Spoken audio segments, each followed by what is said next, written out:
is maybe seems to be having some difficulties. The question is, what will you do with students who have shown to be a threat to the school environment, and ultimately their behavior isn't changing? There isn't the concern is ongoing with that threat, or that child, I should say. So whether Mike, either one of you guys want to tackle, when we have identified a child that may very well be a threat or having threatening behavior, how do we follow that through? So it's not uncommon for us to be looped in on a student who has exhibited some sort of, maybe it's self-harm or threat to harm others, or maybe exhibiting something that would give us an indication that there may be a deeper concern here about safety. I will tell you that it is not a common occurrence. Many times if a student is dealing with an issue where they're becoming outwardly vocal about things, it's typically because of maybe some self-harm issues or something in that regard. If a student rises to the level of where we believe there may be an outside sort of threat going on, we share that information through our MOU, Memorandum of Understanding, that we have between the city and the schools. We share the information that we receive. If we receive that information, then our role as a school resource officer would make the school aware of that information. Sometimes it may involve a case report. Sometimes it might involve a contact with Department of Child Services. Other times it may be reaching out to a school counselor or to Brooke and her team.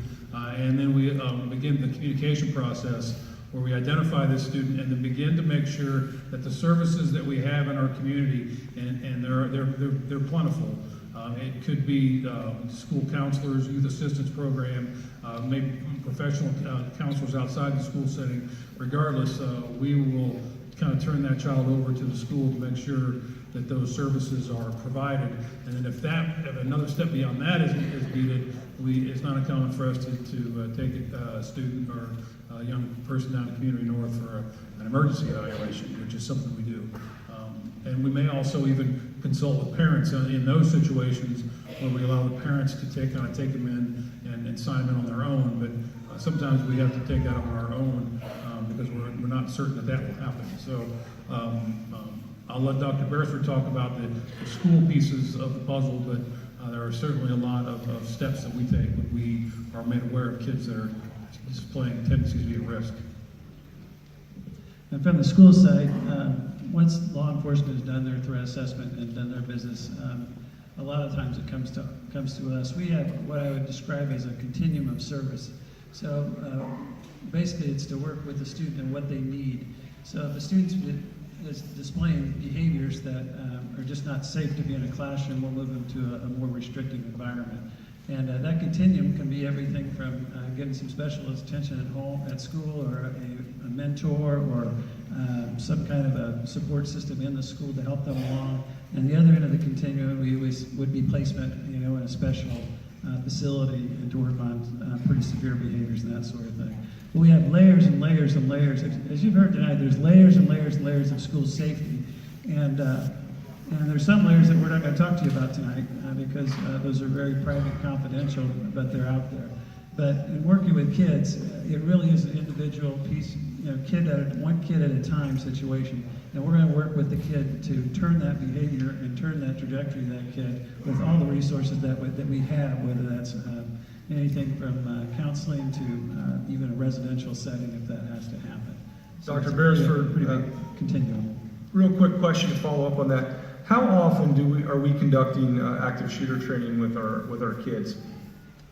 Yeah, state law requires once a semester, and then a lot of times, anytime there's a violent act, we review that violent act, whether it's in Indiana or across the nation or even out of the country. And oftentimes we'll do reviews whenever something happens, because it's like Friday, when you get hit in the mouth with it, you want to review your practice, see what you can learn, and see if we need to change something. And then this one I would open up to Dr. Bohr for school leadership, or even the police department. I think it's for everyone to weigh in. Question is about considering requiring clear backpacks as a policy within our school system. Have we thought about that, considered it, and whether that's something we would consider?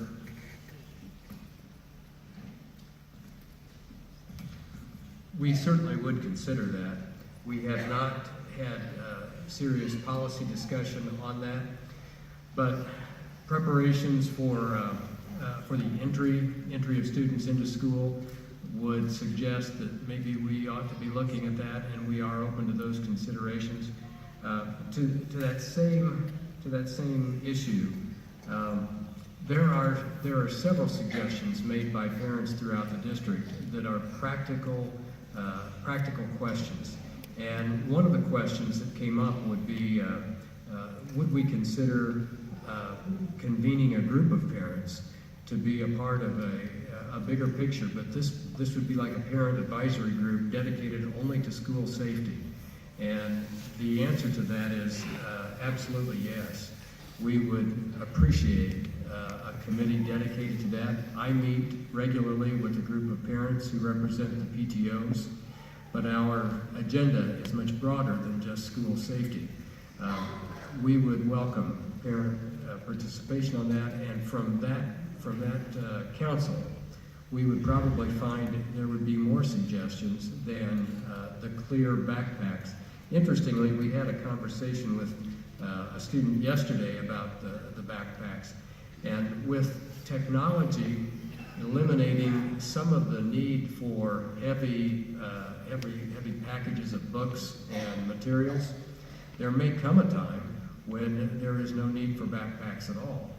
So we aren't there yet, but the issue of clear backpacks is certainly worth discussing. If I could interrupt real quick, Dr. Beresford mentioned something that I wanted to elaborate on. He mentioned a threat assessment. I didn't really elaborate much on that. I wanted to make sure that didn't go unnoticed, but a threat assessment would be if we recognize one of those students that is exhibiting, maybe there's this post online with what appears to be guns, or there's violent tendencies are shown. One of the things our SROs will do, and if it's late in the night, and even our road guys have done this for me as well, where we actually speak to the parents about the issue, and we will actually get consent from the parents to search the child's room. We'll talk about access to guns. We'll make sure there aren't guns, knives, or weapons being hidden anywhere in the home, and have those conversations to make sure that we don't actually have access to those things. So that threat assessment is sort of that process where we identify what the threat is and then assess the reality of the threat. So I just wanted to touch on that. There's a number of questions here regarding hardening of the target, so to speak. So securing our buildings, I see a number of comments about metal detectors. And I know this is a conversation that is ongoing, and we've had this discussion, but both from law enforcement and from the school perspective, do you want to touch a little bit on just the dialogue around metal detectors as we sit here today? There has been a lot of discussion about metal detectors, and there are issues that we would have to deal with if we went with metal detectors. One of the questions would be finance. How do you finance that kind of project, especially with the number of doors that we have in our buildings? Processing 3,300 students in the course of 15 to 20 minutes is a logistical issue. So it would require that we probably have more than one door at both high schools and junior highs with metal detectors. With the metal detectors, it would require that we have someone staffing that metal detector. So we have also a labor cost, and those are issues that we must grapple with if we're going to look at that as a viable alternative to what we do right now. I don't know what the research would suggest on the effectiveness of metal detectors. We've seen some research that would suggest that there are ways that students work around those metal detectors, and I'm not so sure that technology hasn't improved to the point that that wouldn't be an issue anymore. But we are having the conversation. I turn it over to the police department to talk about metal detectors and their estimation. My understanding, what I've looked at it with metal detectors, is in order for a metal detector to be effective, the facility that has the metal detectors needs to have a secure perimeter. So if you consider an airport, for example, there's really only one way in, one way out. The courthouse, for example, one way in, one way out. And they're not dealing with the mass numbers of folks going through those entryways that we would be during such a short period of time. So there are some logistical issues. I wouldn't be opposed to, you know, someone talking to me about how we could overcome those logistical issues. And I'm not even talking about from a cost perspective, but just I mean, imagine if you had one airplane that held 3,500 people, and all 3,500 people went to the airport 15 minutes before the flight was scheduled to depart, what TSA would look like during that 15 minutes. You know, everybody would miss the flight. So, you know, we're coming to school 2 hours early, I don't know that's really an option. So there are logistical things that are legitimate that we would really need to talk about, multiple entrances, et cetera. On the surface, I would really be, I hesitate to use the word opposed, but I would really need someone to talk to me about, I want to give everyone, the ideas that we come up with, I want to make sure we give everything time and talk about it, but I want it to be something that works. And if another student can go to a back part of the building and let another student in a side door, that's going to defeat the metal detector every time. So we would just have to kind of overcome those issues. And right now, I'm not quite there with the metal detectors. So I think across the board, what you will hear from the panel tonight and the conversations that are ongoing is a true commitment to finding, not me, a true commitment to finding substantive answers to your questions and not symbolic gestures. So when we say we're not sure yet, it is a genuine desire to make sure that what we do matters in the safety of our children's lives. One of the questions, Chief Thompson, is, in general, what are the most common threats that the law enforcement department deals with around our children today, both in the schools and just in the community in general? Well, I think the biggest challenge that kids deal with from a threat perspective is the social media aspect of their world. You know, so frequently we hear adults will say today, oh, kids today, you know, when I was a kid this, when I was a kid that. And really, kids today live in a world that we can't imagine. In fact, we try to tune out and don't want any part of. We choose not to be involved in certain social media aspects and so forth. These kids live with it day in, day out, 24/7, and trying to obtain some sort of social acceptance. And because of that, it leads to behavior and threats and bullying and the mental health side of things that I think leads to what is the biggest issue with juveniles. You know, we all seek out three things: affection, belonging, and recognition. When we were young, before social media, we were able to seek that out oftentimes just through normal relationships. Now these relationships are formed with people that they've never actually met. And those fallouts occur with people they've never actually met, and that self-esteem issue that comes with it. So those are the most common threats that we deal with because it affects how that kid responds. And I want to backtrack a little bit too, if I can. You know, in terms of the metal detectors thing, I'm very concerned about how it's defeated on a regular basis in a building like this, because we think of it in terms of when they're going to school. But what about after school? All their extracurriculars. Virtually all of our buildings are accessed 7 days a week for about 15, 16 hours a day, whether it's for sports or band or extracurricular things that are going on beyond the school day. And I can't imagine metal detectors being employed every time that building is being used, but that's what it would take to have a little bit of security involved with it. So that logistics of metal detectors needs to be worked out. The other thing I want to bring up too, in terms of a response from an agency, I want to make sure that everybody understands when an event happens in our community, you get not just the resources of the Fishers Police Department, but you get the resources of every agency in the county and really every agency in the region. Even here tonight, we have our friends from Boone County that are here. We have friends from all the agencies within the county that are here. Even last Friday, when that incident happened, we had about 45 Fishers police officers that responded within 30 minutes to that scene to provide the assistance needed. It wasn't responding and standing around wondering what to do. but it was responding and providing resources. And it was all the agencies in the county doing that. And that's why it's critical during that preparation that we all plan together, prepare together, train together so that we respond together is a critical piece of our success. So switching from a response to a prevention mode, Brooke, there's a question about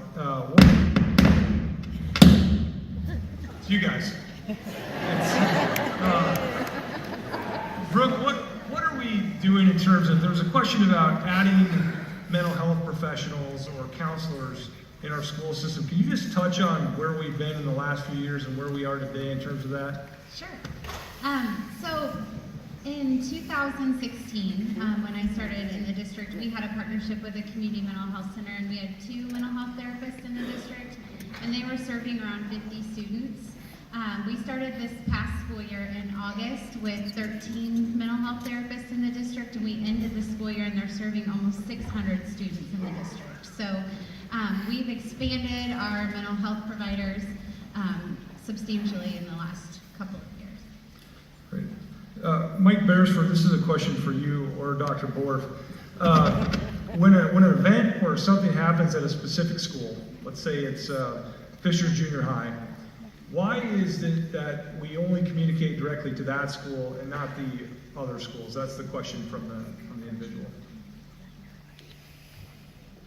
Yeah, that's a great question, and really it's on and I hate to keep saying case-by-case basis, but when we're dealing with information and dealing with a threat or an incident, we try to figure out what is the appropriate audience that needs to hear that. And sometimes you've noticed we do communicate with just the school because it's specific to that school, and that school knows what's going on in that school community is really the only ones involved. Other times we'll get some kind of a threat and we feel like it's going to be a wider audience, and we'll send it out to the whole district. So really, it just comes down to what the facts of the case are and what we determine to be appropriate to communicate. Speaking of social media, there are some useful tools for it.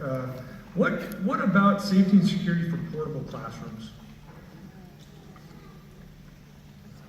Well, we're concerned about portables too. Portable classrooms, for those of you who don't know, it's kind of like a double wide trailer, but I like to call them academic suites. And actually, the teachers and the students don't really mind them because they can control the heat and the air conditioning unlike any other room in the building. But it does cause pause for teachers and for students and parents a lot of the time.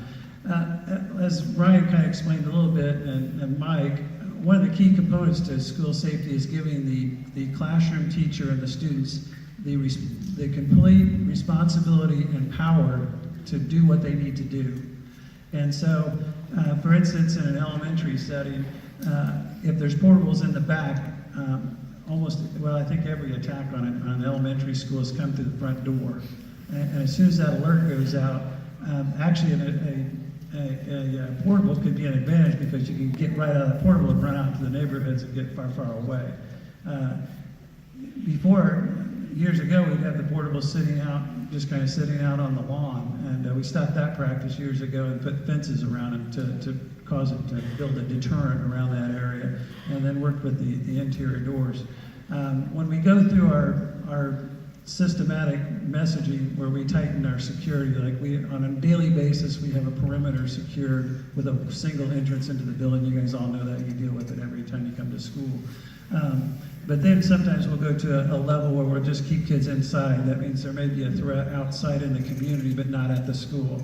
Then we have a shelter in place where we'll keep kids in the classroom, hallways cleared, and kind of hunker down, and we'll bring everybody in from the outside in the portables and get everybody into the main building.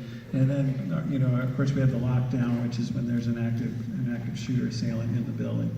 But in all those settings, there's kind of pluses and minuses, but portables are not as secure as a block building. The good news is we're going to open up our 22nd elementary school in a year, and that is going to take care of all the portables in the district, we believe, so we'll have everybody inside.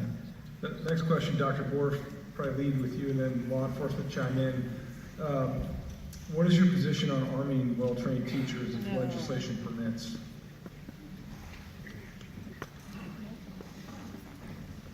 We do we do have well-trained armed personnel in our buildings every day, and that would be our SROs. We are concerned that we would have the level of preparation necessary under stressful situations for our staff to be successful.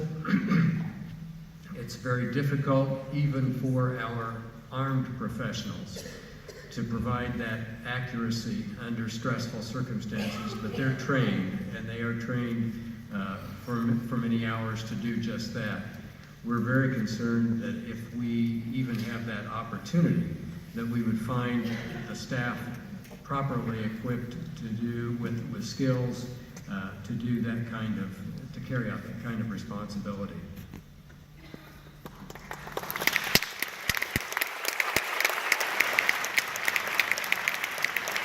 Mayor, if you don't mind, I want to add to arming teachers, and I'm going to put a couple teachers on the spot because I just made eye contact with them. Because it comes into play with arming teachers and with portables. I want our teachers to be armed with knowledge. And these two teachers, Mrs. Keyfaber and Mrs. Hudson down here, I got invited to their classroom towards the end of the school year because on the day of the walkouts that were happening nationally, they had the conversation with their classroom in the portable about, you could send letters to legislators, we could walk out, or, we could have conversations about true change. And their classrooms came up with ideas to make portables safer and more effective in some of the run, hide, fight, Alice protocols, to the point where they began to reach out to leadership in the state of Indiana, which culminated in a day where I went out to listen to this presentation, and I was shocked at the fact that these 5th grade students had drawn in the Indiana Department of Homeland Security's executive director, his staff, the Homeland Security attorney, the chief fire marshal in Indiana, the chief building commissioner in Indiana. I mean, it was a who's who of building, construction, and safety, and they were all there to listen to 5th graders. And it just resonated with me that, what, if we ask our kids these questions, they might actually have the answers. And I traveled down to the State House with those kids about a week later, where they got a tour of Homeland Security. It was wonderful to see these two teachers take the executive director for Homeland Security through a brainstorming exercise that day. It was fabulous, and these kids really, through arming, the teachers being armed with that kind of energy, with school safety, they're going to make some true change, and I couldn't be prouder of these two teachers.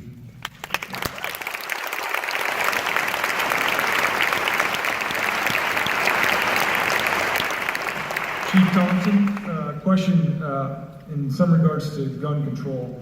The question is, the person is not a gun owner themselves, but they ask, what can we do to ensure that people who do have guns are taking the appropriate steps to ensure that they're secured when not in use? Well, a friend of mine said the other day that when a child takes an action with a gun that they obtained from their parents, they should charge the parent with the same crime. And then maybe finally people will start to secure their weapons. And I agree. It is amazing.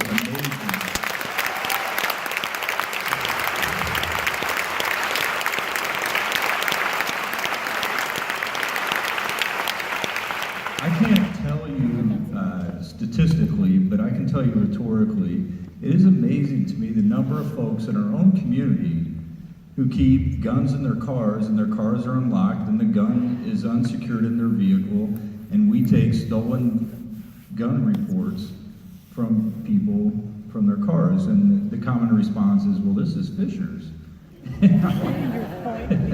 We're 90,000 people. We border a major metropolitan city. You are crazy. Lock your stuff. And, we do the hide it, lock it, keep it campaign. We try to educate not just about guns, but about anything you value. Please secure it. Most importantly, though, in this situation here, when we talk about how to secure weapons, it's education, education, education. No matter what side of the argument you're on gun control, there are going to be guns in our society, and we have to educate folks and get them to secure those weapons and not take it for granted that my kid is trained, he won't touch that gun, or those types of things. I just believe in you have to have trigger locks. You got to keep them secured within the environment that they're in if you want to have them.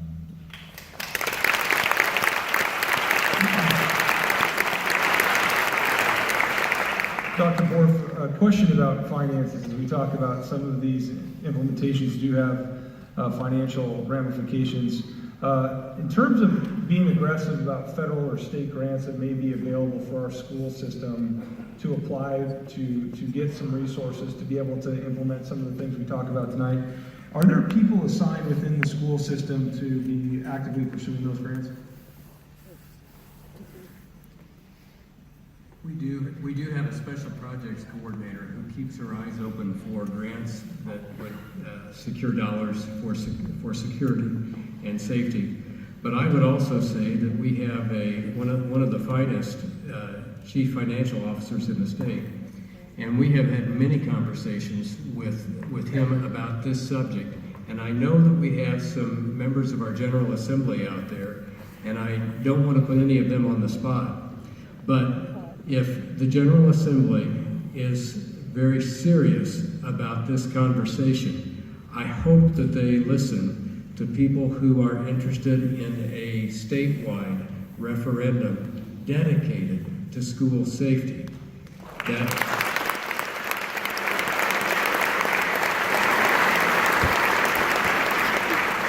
That has been one of the conversations raised in the comments made to me just since last Friday. Parents are asking if there would be a time when we have that kind of conversation. And statewide, that might be a logical conversation with our legislators.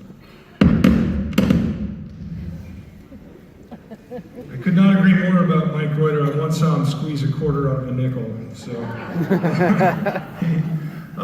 Mayor, if I could just add Yes. real quick, in the term of finance, because the reaction typically after something like this, and it happens after every single incident throughout the country, and you will see the community justifiably so reacting accordingly, and that first response is some product type of response. And, I just want to make sure we have done everything we can to exhaust the things that don't cost a penny. Your creativity, I've heard in our last meeting that we had with the public, we were having parents just, the things that don't cost anything, such as, can we have officers, if they're doing reports, sit in an elementary parking lot for additional visibility. I've heard of schools using students that are, in particular, Fishers High School has students that need jobs, part of the Exceptional Learners Program. Well, they'll take a clipboard, and it's very expensive, by the way, to put monitoring systems on every external door that would tell you if it's open or not. But a free thing you can do is have a student and a buddy go around with a clipboard, and then the students are taking ownership of that facility. They're owning the space, and they are going through and they're checking to make sure doors are locked and just pushing against them, seeing if there's any stones and things like that. That doesn't cost a cent. And so the challenge here is continuing working within every single building to ensure we have exhausted the things that don't cost a cent. The training, being able to bump that up and increase its frequency on those types of things. It could be just questioning from the front desk to how a custodian meets, the milkman at the back dock and how we monitor those things. All of these things are free. And those things, I just want to make sure, I guess as an administrator and representative in your community, that we are exhausting every single thing before we turn to products. Because we have great people and we've got great staff members that absolutely love kids. And I just want to make sure we know that. We actually,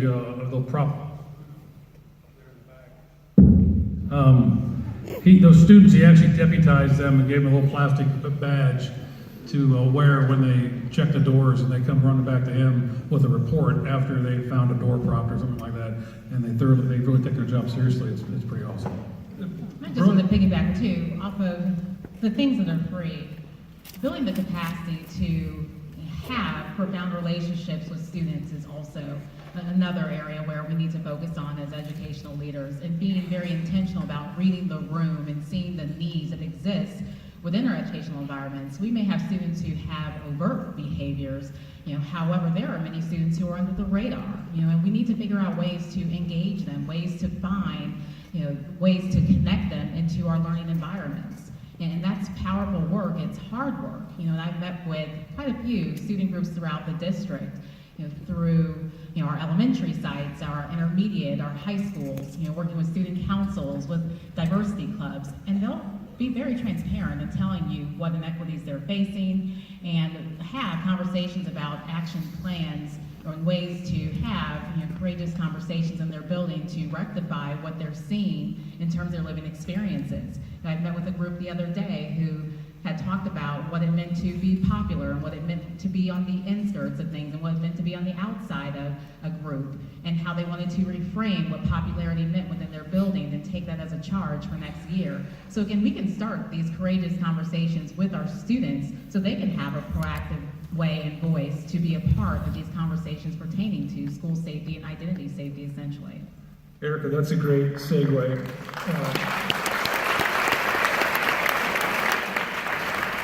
Brooke, going back to from the mental health perspective, one of the things that we're learning, unfortunately, because we've had a number of active shooter scenarios, that there's a profile that comes with some of these folks, and there's this new talk about trauma. So kids that have experienced trauma, kids that are living with trauma.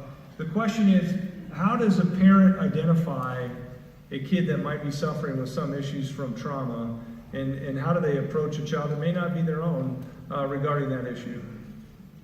Well, I think you need to watch for changes in a child's behavior, a change in their personality, a change in their sleep patterns, changes in their eating patterns. And when you notice those concerns, then I think you need to reach out and look for help. So whether that's talking to that child's parent and sharing your concerns, or letting the school know that you've noticed this and share those concerns, and then we can check in on those students and get them the help that they might need. I want to, we're getting close to the end. I appreciate all your patience, but we want to make sure we answer everyone's questions here tonight.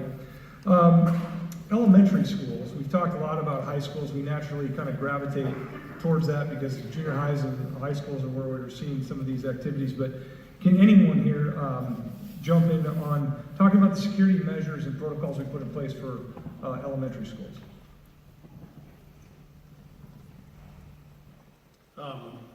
We absolutely, I recognize that the differences between our buildings and the grade levels is significant when we talk about safety and the safety issues. So the first thing, and Christy Thomas I know is here, she's a principal at Geist Elementary, and she's a member of our safety team, primarily because she's very good at what she does and a very staunch advocate for school safety. But she also is that voice of elementary schools when we're having our conversations about school safety issues, to make sure we don't miss something, make sure we don't try to apply something in our adult brains where the second graders may struggle with that. So she is that check and balance to make sure that we are covering everything from K through 12. So that piece is in play always. And then from boots on the ground sort of responses to the buildings themselves, not a whole lot of difference in terms of the buildings themselves. They have the same vestibules, the same security, the same visitor management, etc. We've upgraded the cameras and so on. So from that perspective, very similar. Now, when you start to get into the classroom, it is very different. So from our perspective as the police department, we are going to be working in the future to have more opportunities to visit our elementary schools as classroom presenters. Right now, our big push has been fourth grade social media classes, where we come in and talk to fourth graders about their activities online, and to start to build the relationships.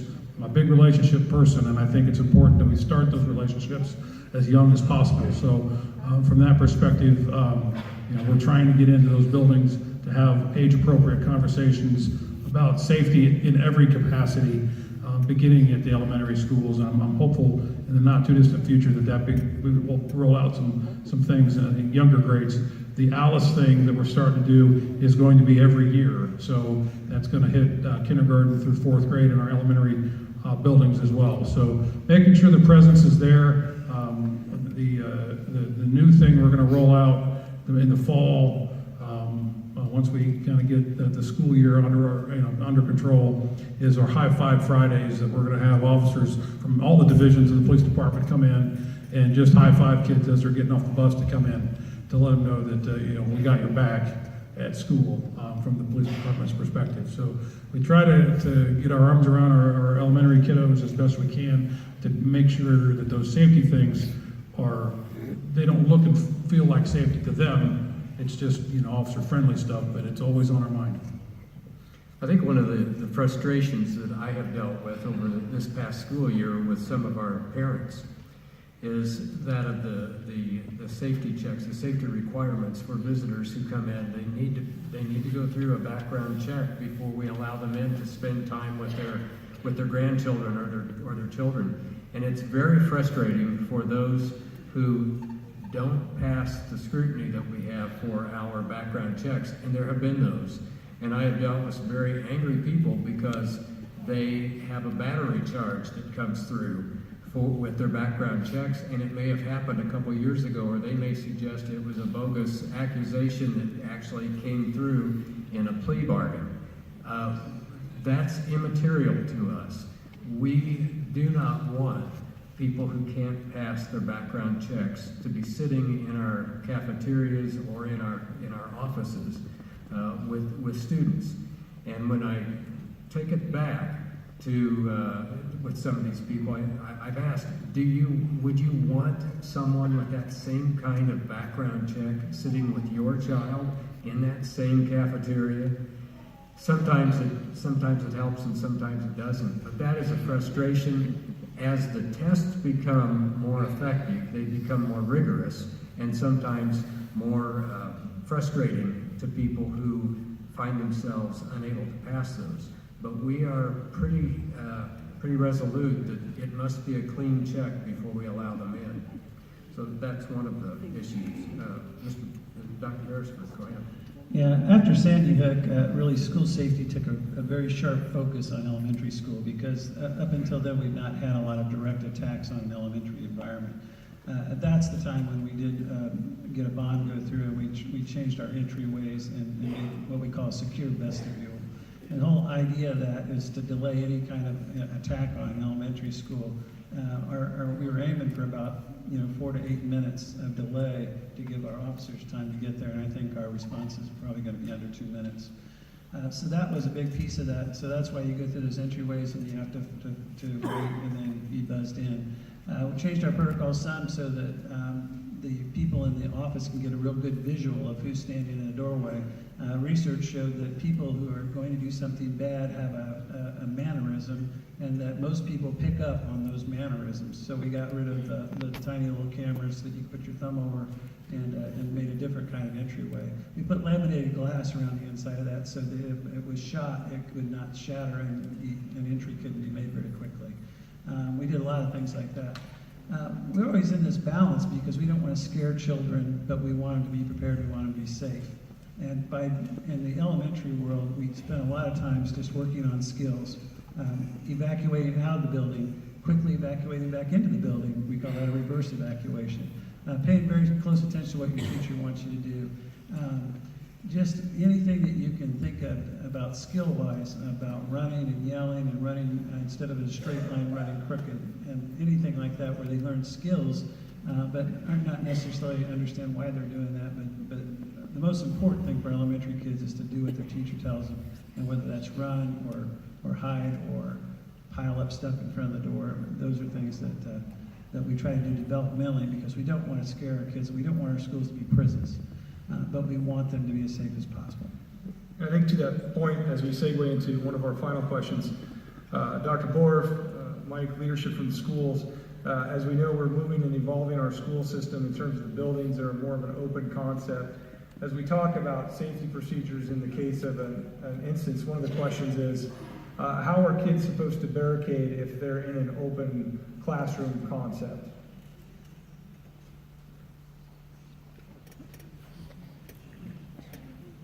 We may tag team on this, Mike. We don't have any open classroom concepts in the schools, but we do have very visible concepts, very visible classrooms now. especially in some of our renovations. And there are lines of sight, and then there are lines that deny sight, even in those classrooms.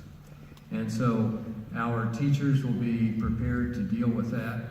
We also have, within those classrooms, easy ways to block the vision, even on those windows.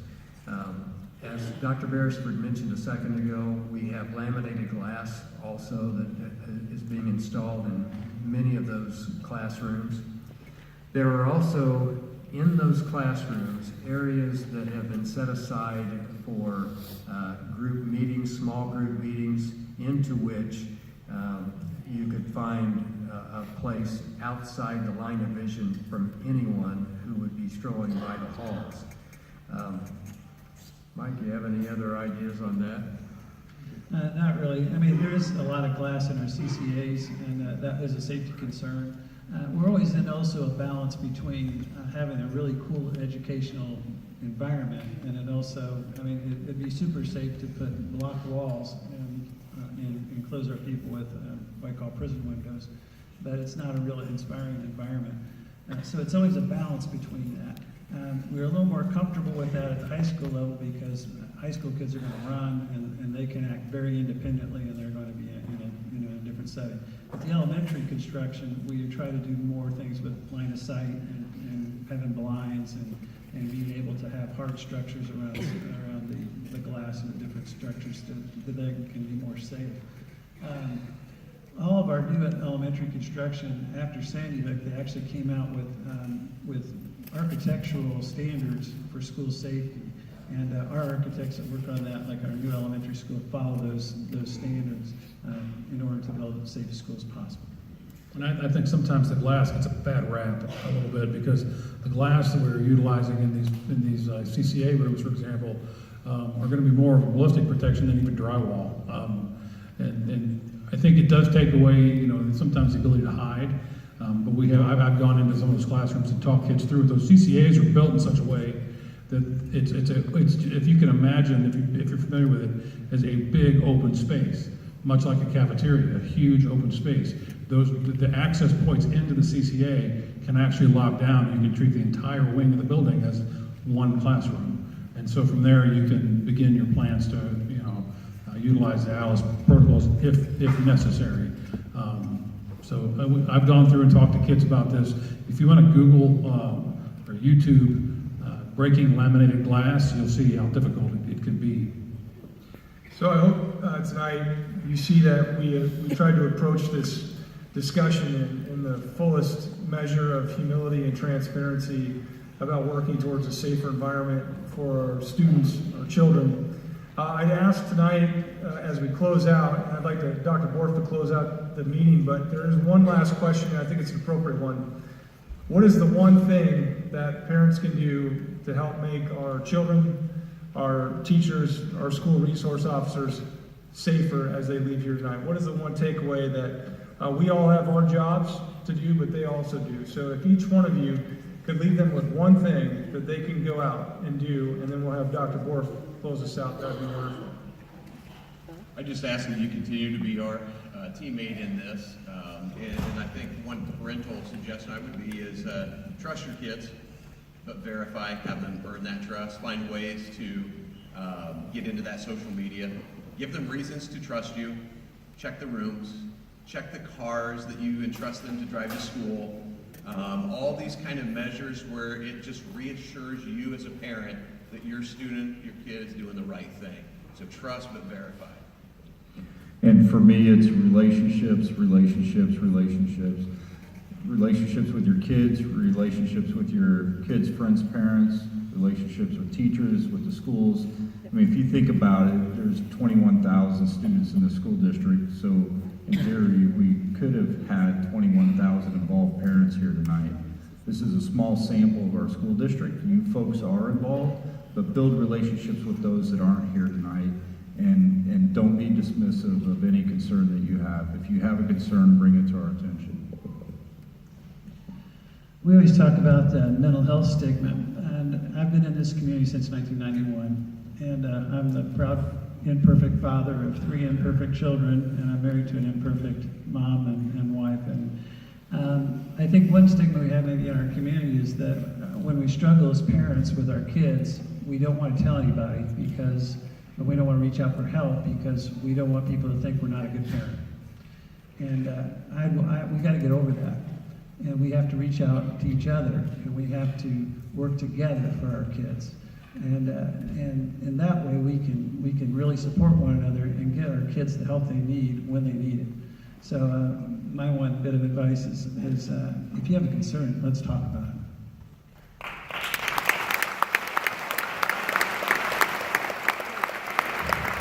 Dr. Beresford stole mine, so think quickly on my feet. I do want to reiterate, just don't be ashamed to reach out for help for you or for your child, and to remember to be a model for your kids.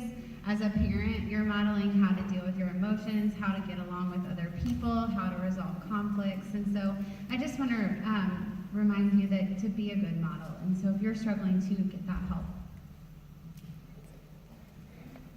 I always go back to the same statement as far as relationships. You know, it's so important to make sure that we are able to connect with students in profound ways. You know, however, I also think it's critical for parents throughout the room to engage in some hard conversations and courageous conversations with your children in terms of what do inequities perhaps look like and feel like within their environment, and begin to unpack that for students. What are they seeing? You know, how are other peers perhaps disconnected? What are those peers experiencing? You know, what do some of those discrepancies look like, and how are students being advocates for one another or using their voice to